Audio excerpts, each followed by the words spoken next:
অসমীয়া cinema জগতৰ মহোময় অভিনেত্ৰী পূৰবী শৰ্মা বাইদেউ এতিয়া আৰু আমাৰ মাজত নাই। যোৱাকালি তেওঁৰ দেহাৱসান ঘটিলে।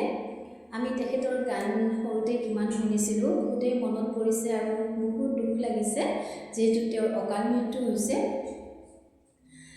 তেওঁ বহুতো চিনেমাত অভিনয় কৰিছিলে। তাৰ ভিতৰত আজলি নগৰ চিনেমাখনত এটি অভিনয় কৰা গান এটি মই গুণগুণাই দিছোঁ।